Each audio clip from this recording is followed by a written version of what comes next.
Altså, hørte de også, du har haft en spiseforstyrrelse? Ja, det er rigtigt. Hvilken var det? Jamen, det er jo så mange år siden, ikke? Men jeg startede med at have anoreksi, og så, og det var fordi, jeg startede med at arbejde som model, og så fik jeg at vide, at selvom jeg var slank dengang, jeg har altid været slank, så fik jeg at vide, at jeg skulle tabe mig.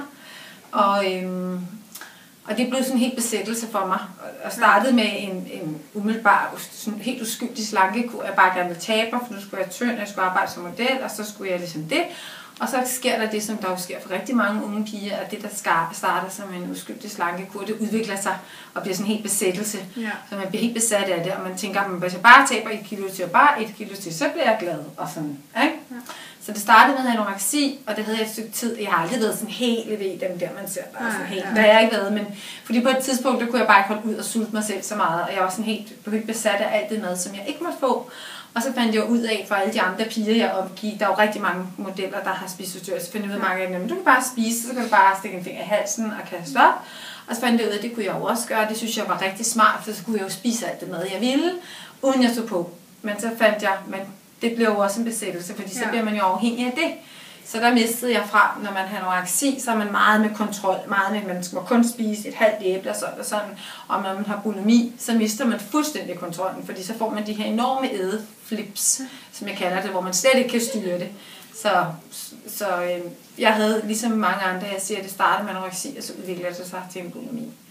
Så det tog også nogle år for mig at kæmpe mig fri af det, men det er jo selvfølgelig fuldstændig fri af i dag. Ja. Og jeg synes, jeg oplever faktisk, at jeg kan bruge det, at jeg selv har haft spiseforstyrrelse, som en rigtig, altså det er rigtig godt, når jeg sidder og snakker med mange af de piger og kvinder, fordi mange de siger til mig, du ved slet ikke, hvordan det er, og det er så forfærdeligt, og så kan jeg sige, jo, det ved jeg faktisk godt, fordi jeg har selv haft det, og jeg ved, hvor svært det er at komme ud af, og jeg ved nøjagtigt, selvfølgelig er at der er jo ikke 2 tilfælde, der er ens, men man kan bruge nogle af de erfaringer, man selv har haft, og jeg kan også være et levende eksempel på, at for jeg var ret langt ude på et tidspunkt, og jeg kan sige, men hvis jeg bliver rask, så kan du også blive rask. Ikke? Så man kan sådan være et håb for andre. Ikke? Og det der med, at man kan vise, at lige meget hvad man går igennem i livet, altså så kan man vende modgang til medgang.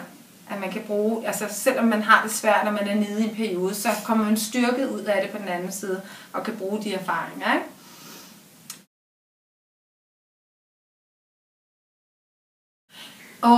Jamen altså, jeg ved ikke, om jeg blev opfordret til det, men jeg var nået til et punkt, hvor jeg ligesom tænkte, hvis jeg ikke stopper nu, så, altså, jeg havde det i en del år, ikke? Ja. Og hvor jeg til sidst var så langt ud, så jeg tænkte, altså, hvis jeg skal have et liv, og hvis jeg skal blive rask, og jeg fik det også dårligt fysisk, og jeg fik en masse skavanker og sådan noget, fordi det er jo klart, det er jo hårdt for kroppen, ikke?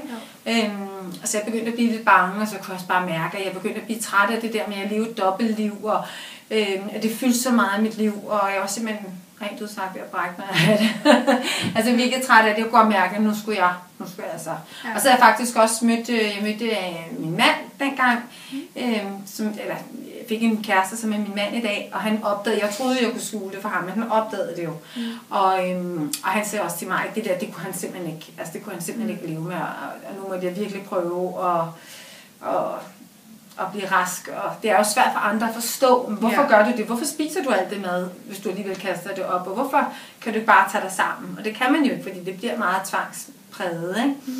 Så jeg kunne ligesom lige pludselig se, at hvis jeg gerne vil beholde ham og leve et normalt liv og komme ud på den anden side, det ville jeg jo gerne, så måtte jeg ligesom, så måtte jeg begynde at gøre noget andet, ikke?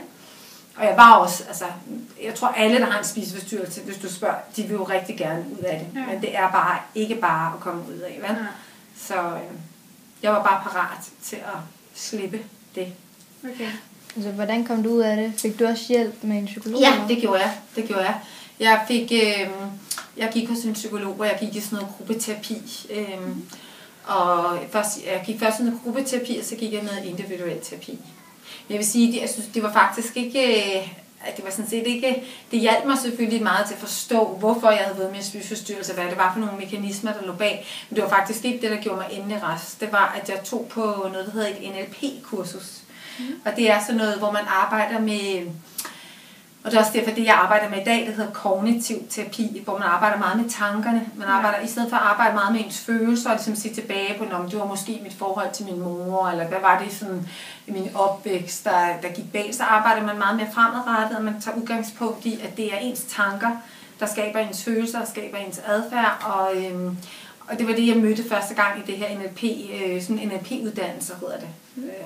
Som står for sådan noget neuro-linguistic programming, som neuro, det er hjernen, og det lingvistiske, det er vores sprog, og så den indre programmering, vi har i vores hoved. Og det var første gang, jeg stødte på det, og det virkede virkelig for mig, det gik meget ind for mig, og altså det var ligesom nøglen for den endelige helbredelse for mig. Jeg fik indsigt i, hvordan mine tanker skabte mine følelser, og hvordan jeg kunne arbejde med mine tanker, ikke så meget fokus på fortiden, men mere på fremtiden, og hvordan jeg kunne skabe et bedre liv for mig selv, ved at blive bevidst om, hvad det var for en indre programmering, jeg havde oppe i mit hoved med mine tanker. Hvor jeg før havde været mere sådan optaget af fortiden, og sådan et offer for det hele, og det var synd for mig, og jeg sad fast i det hele. Så blev jeg bevidst om, at jamen, det er kun mig selv, der kan have ansvar for mit liv, og jeg bliver nødt til at træffe et valg, og hvad jeg vil, og sådan være mere fremadrettet, i stedet for at være bagudrettet. Forstår I, hvad jeg mener? Ja. Så ja, det var gennem selvfølgelig terapi, og så en blanding af det der nye, som jeg så har arbejdet videre med, der i dag hedder kognitiv terapi, ikke? Som er en sådan nyere terapiform, som jeg tror kommer til at vinde meget, meget mere frem. Ikke?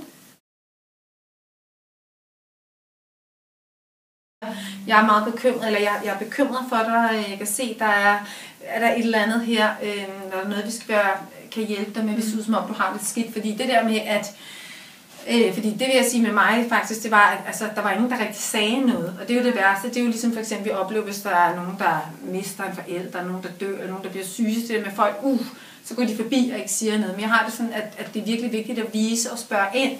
Og måske ikke fokusere så meget på symptomerne og sige, at du er tynd, eller Gud gør du, eller har du, men sige, jeg er bekymret for dig, vi kan se, det virker som om du ikke har det godt, og vi vi vil meget gerne hjælpe dig, vi er der for dig, hvis du har brug for os. Man spørger ind og viser, at man er der, og viser, at man er bekymret.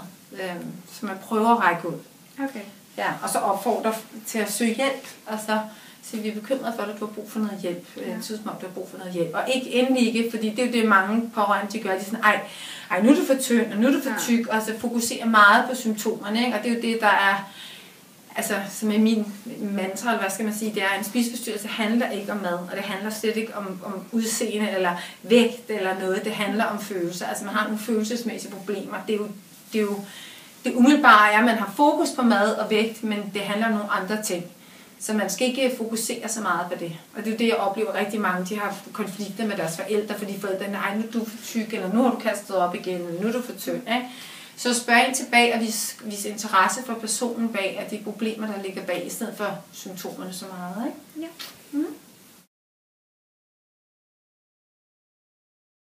Det er, jeg starter altid med at ligesom prøve at skabe et overblik over, hvad er det for en person, jeg har her, hvad er det for en opvækst, altså hvad er det bagvedliggende, der ligger, altså på lige for sådan, hvordan, selvom jeg arbejder meget fremadrettet, så er det ligesom, hvornår startede det første gang, og prøve at skabe mig et overblik over deres historie.